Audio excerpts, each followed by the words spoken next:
we are privileged to be welcomed in the home of the former African Union Ambassador to the U.S., Dr. Arikana Chihombori-Quao. We will be discussing development, security, and the state of the African women. Welcome to the conversation.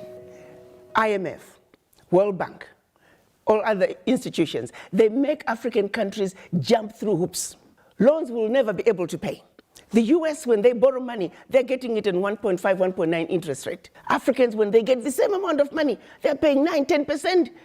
The people who don't need a break, they get a break. The ones who need a break, they don't get a break. The sheer survival of the World Bank, IMF, is based on the fact that African countries and many other developing countries do not succeed. Their success is based on our failure. That has to change. And guess who can make that change? We, the children of Africa, we, the Africans, are the ones who have to say, we know your game now. Enough is enough. We're not playing it anymore. And this is where the diaspora come in. There are more Ghanaian doctors in New York City than in the entire country of Ghana. There are more Nigerian doctors in LA than in the entire country of Nigeria. So let's be serious here. What Africa needs is capacity, capacity, capacity. And that capacity is in the diaspora. So it behooves us to bring the diaspora together. Let them understand what is really going on in our Africa. Diaspora are not going home. Diaspora are angry about Africa because they are not understanding the root cause of why Africa is where it is today. They think getting rid of a president will take care of the problem. Far from it. That president is just going to be replaced by another one who is going to equally suffer from the same difficult environment to work in. So let's look at an Africa that must be free to take care of herself, an Africa that's free from exploitation from outsiders. The multinationals who are stealing from Africa every day in broad daylight. I use an example of the DRC. If you ever fly very low over the DRC, you'll see tarmacs in the jungle. You'll see 747s flying into DRC, picking up minerals and flying right out. The same multinationals are responsible for arming young people and giving them MK-16s.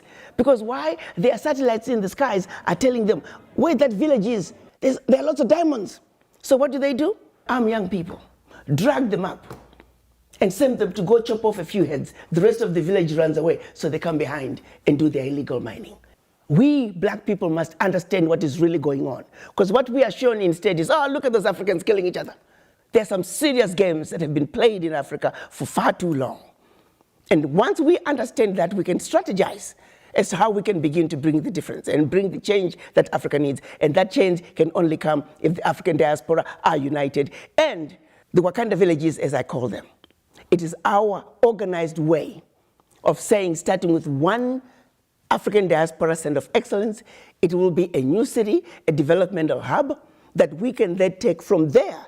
Every sector is developed. Take healthcare. How many doctors do we need in this region to take care of this many people? We pick up education, same thing. We pick up engineering. We pick up electricity. How many megawatts of power do we have in the region? How many do we need? Be it solar, be it wind, be it hydro, be it geothermal, be it nuclear. I want to bring you back to West Africa. President Alassane Ouattara made a declaration that the franc CFA will be replaced with the ECO. But many will argue that because there's still foreign reserves being placed into French economy, it's just the same currency, different name. Absolutely. I agree with that. The question I had right from the get-go, first, is pegged to the euro. Secondly, it's still going to be printed in France. Third, they may try to say we are eliminating the colonial tax, but they're replacing it with the foreign exchange tax. These countries are very capable of negotiating their own deals. Their funds don't have to go through the French central bank. Even countries wanting to trade with African countries, they don't have to go through French central bank. So there are all those technicalities that are just stupid. What's needed is complete separation. France has got to get out of Africa, really, honestly. Enough is enough. To take $500 billion out of Africa. I mean, it is insanity of the highest order.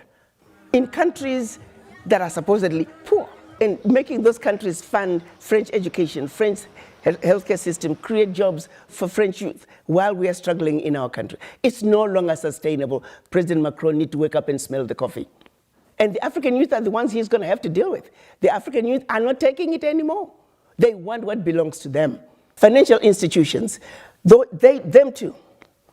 If I had my way, all the African heads of states should stop paying back any loans that were given by IMF and World Bank.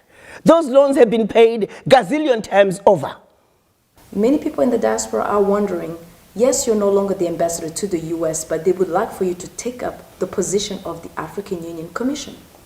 I have to say, when the drumbeat was getting louder about me becoming the chairman of the African Union, I disregarded it because it's nothing that I've ever thought about.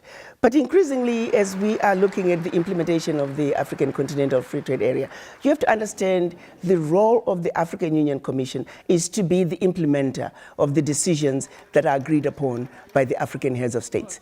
So it's important that we not get a career diplomat who's now only looking for their next position.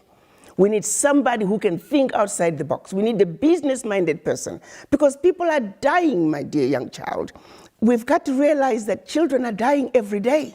Women are dying every day. Millions of youth are unemployed and we're too busy being diplomatic, not hitting the nail in the head.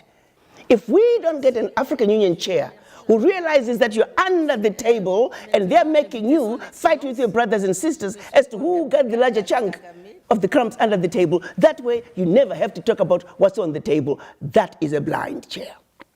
We need somebody who gets it. I do know that there's a need for major disruption at the African Union level. If I were to become chair of the African Union, I want to bring disruption. As we look at the African woman today, when we seek for crucial areas where she can be empowered and enabled, where should we focus? Should we focus in land right for economic freedom, or should we focus on them being in leadership positions for decision-making process? First of all, in order for the African woman to move forward, it starts with the mind. Women in general, actually, we have a tendency to just apologize and we just don't think we're quite able to get there. Granted, our challenges are real. Let's make a commitment to say we will succeed. Nobody is superior to us. We will get the job done. Let's find strength within each other that we are going to take care of ourselves. We're taking care of our neighborhoods, we're taking care of our homes, we're taking care of our Mother Africa. That commitment and that change of mindset, once we have the change of mindset, the game is over. Because you can take me wherever you take me. If my mind is in the right place, there's nothing you can do to me. There are no games you can play with me. On that very point, what is your view on gender equality, in the African context especially? In African culture, we, the women, have always ruled. The men might think that they have ruled, but behind the scenes, it was always us. I like to share the story of Nanaya Asantwa. She was the gatekeeper of the golden stool in the Ashanti kingdom. When the British were trying to take the golden stool from the Ashanti people, the men had given in.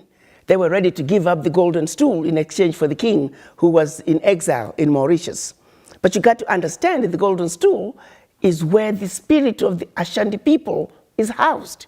So when you give up the golden stool, you have given up the spirit of a people. Our men, our Ashanti men, were ready to give up the spirit of the Ashanti people. Nanaya Asantwa, as the gatekeeper of the golden stool, she said, absolutely not. And let me paraphrase her speech. She said, I shall call upon all my female sisters. We will pick up arms and we will fight the British till the last one of us is down. We then picked up arms, organized, and they fought the British and defended the golden stool. That is the power that the African woman has. Madam Ambassador, Our Voices is a show that brings the women's voices at the table. What is your message to them today? My message to the African woman is to say, you, the African woman, without you, there would not be any other races. And for that reason, you have a very important role to play in the world affairs. Once you understand that, take your role. No one should ever make you feel inferior. As mothers, as grandmothers, as sisters, as nieces, let's come together and let not only our husbands and our brothers and our uncles know we need to work together as equals, because it's going to take all of us working together to make our Africa what we want it to be. Madam Ambassador Arikana Chihombori-Quao, thank you so much. We much appreciate it. Thank you for having me.